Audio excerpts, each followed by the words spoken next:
Let's make some homemade brisket burgers. Welcome to another edition of Pit Boss Grill's Backyard Bosses. If we're not friends already, we have this huge, amazing community. Come join us, hit that subscribe button, hit that like button, share a comment. We want to hear from you.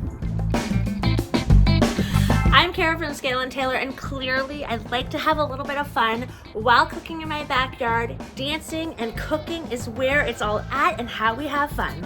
Let's get into this homemade brisket burger recipe together.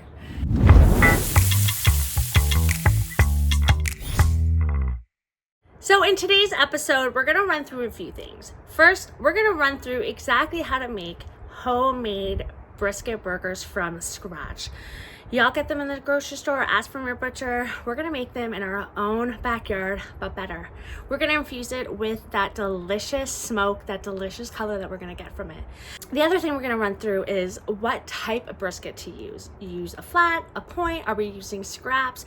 We'll get into the nitty gritty about that. We're also gonna use which vessel to use, which barbecue to use to best make the best brisket burgers. Stay tuned to the end because I have this secret ingredient that I'm going to reveal at the end that really elevates these burgers. Let's get into it. We do need a few ingredients to get started here. You're going to need a brisket or brisket trimmings. You're going to need some garlic, salt, some pepper, some Italian seasoning, and some parsley.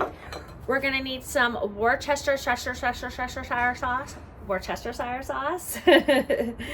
We're also going to need some mustard and some garlic, and I always love to add a little Parmesan cheese in it. It really just elevates it perfectly, and that's it.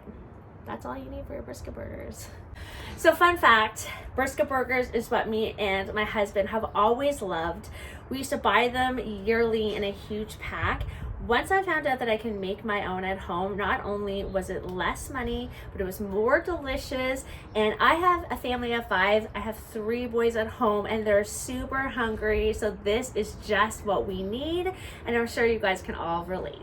Let's start off by picking out the best piece of brisket that we can. Now, if you just have some trimmings left over from trimming your brisket, you can use those too. You can use a flat or a point. It really doesn't matter as long as you got some fat in it. You need to see lots of fat ribbons. As you know, burgers do require some fat to render down. It's where all the flavor is. When talking about burgers specifically, you need fat. So whatever you decide, whether you decide the point or the flat or using some trimmings, make sure you see lots of fat where the ratio between fat and meat is good. So once you have picked out your brisket, you want to cut it down into sizable pieces to fit into your meat grinder. This just makes it easier to pass through and just get things started. Now I'm using the Pit Boss Grill's trimming knife. They actually have a brisket knife with a trimming knife. It is a set and I absolutely use it almost every day. I love this trimming knife. If you can see past videos, I use it all the time. So we're going to cut the brisket into sizable portions to fit in through our machine. Once we pass it through our machine that's when we add all of our ingredients. We're gonna add our pepper, we're gonna add our salt, we're gonna add our parsley and Italian seasoning, we're gonna add our garlic and our mustard, we're going to add the Parmesan cheese. You want to sort of evenly distribute all of the ingredients, give it a little mush, and then run it through your machine one more time. This really just tenderizes it and makes it sure that everything is incorporated so nicely. I just think it gives it that really nice flavor, and instead of using like breadcrumbs, it's kind of a nice filler, you know. And if you want to know all of Pit Boss Grill's fun, amazing recipes, head over to their website. They've got some really great ones to get you started. As you can see here, we've added another bowl so we can separate it. I'm grabbing a clump and kind of making it a ball to easily feed it through my grinder. As you can see here, It's beautiful, tender. You can see little speckles of the nice seasoning. Here's a little tip for you. Make sure you have a cold brisket. You could pop it in the freezer for a half hour, or if it's sitting in the fridge, you really don't want it to be room temperature. Why? Because when it's passing through your meat grinder, you want that hard fat. You don't want it to clog up. Just a small tip, you don't have to do it, but it definitely helps pass through the meat through your grinder a little bit better when it's of colder temperature. Now we have this beautiful ground beef. Now you can take a portion of this, put it in your freezer, put it in your fridge, make some lasagna, make some, anything you'd use ground beef for. It is absolutely delicious. So when I usually do a full brisket when I do these.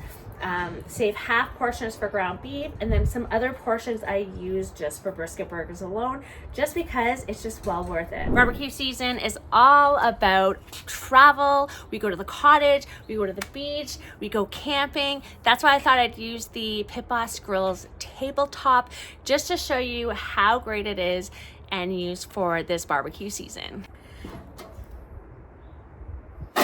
Did you know that you can pair your barbecue with the perfect pellet blend? Pit Boss Grills has the most amazing wide variety of pellet blends to choose from. So you can really customize how you're gonna barbecue, how you're gonna infuse your meat. Do you want a sweet, like some apple? Do you want a competition, a savory blend? They really have it all. And we'll put a link down below of a Pit Boss Grills pellet review just to really show you how to blend your pellets with the perfect protein. Let's begin by forming our brisket patties. As you can see here, we have a beautiful brisket grounded down with some nice burger seasoning. You can use it to burger press. If you want to know how I do it, I just take it and I eyeball it if it fits my hand. If it fits my hand, they're all going to be kind of even. You can use a scoop so that they're all even. This is what I do. I was just in my kitchen, I form it into a ball, and then I take it, and then I squish it, and then I kind of just form the edges. And this is what I do. This is how I make my burgers. You don't need a fancy burger press. You can use a burger press if you like pristine, straight edges. But I don't know, what do you guys think? Does that look good? Leave me a comment. Do you use a burger press, or do you just simply do it by hand? Another pro tip for you is your burgers will always shrink down.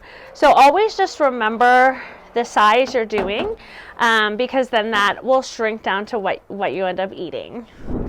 Let's fire up the Pit Boss Grill's tabletop at 250 degrees. We're gonna go low and slow to get a beautiful color to an internal temperature of 145 degrees.